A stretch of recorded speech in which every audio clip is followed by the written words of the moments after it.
नमस्कार। जय जगन्नाथ। साधारणतः 15 ରୁ 18 वर्ष पिलांक भितर गोटे धारणा सब बेले थाए जे तांको माँ तांको बुझी पारना। प्रकृत रे माँ ही जणे से भली मनीष जे कि जीवन सारा सब बेले बिना शर्त रे तार पिलार सुरक्षा कथा से चिंता करे। सेथिपाई आगको जेबे भी आमे माँ केतबे रागिया इच्छा भी हुए से निश्चित भाव में आम एक कथा चिंता करवा।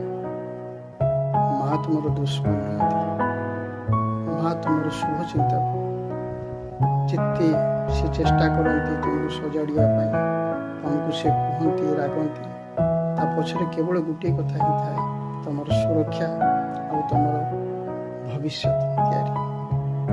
माँ जिते आमको ना कही से आमको रोकवाई बंद करने आमको बचाइवाई खराब रू बचाइवाई बेले बेले आम जल्दबाजी शीघ्र शीघ्र कुसंग कथार आम खराब रास्ता को जीवार संभावना मत था किंतु से माँ से रोकवा से कथा आमको बचाई दे था। रागिक जिते आम माँ को किसी कहीदे माँ हृदय गभीर धक्का दे था।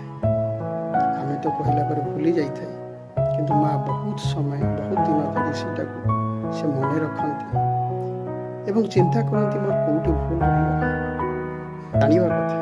आम जब खुशी सब न रही आम जब दुख रहा आम जब चिंतार रहा आम जब चापयुक्त होकर रोचे तेरे सबुठ बेसी माँ दुख पाती से जापारती से हृदय आमको चिन्ह मो पिलाटी कौटना कौटी दुख रही कौटा कौटी टेंशन रही किसी ना किसी तार समस्या रही सबुठ बेसी दुख माँ को लगे। माँ को जना था यदि पिला किसी भूल भी करता सी तार कौन समस्या जनित कौन चाप जनित होता पारे।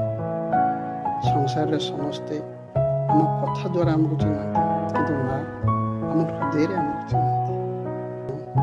केवे भी जदि आग राग आसे कौन कथार भल न लगे तांको जवाब देवा पूर्व टिके कथा आम चिंता करवा जे माँ प्रत्येक कथा प्रत्येक कार्य आम विपक्ष आम भल। जय जगन्नाथ।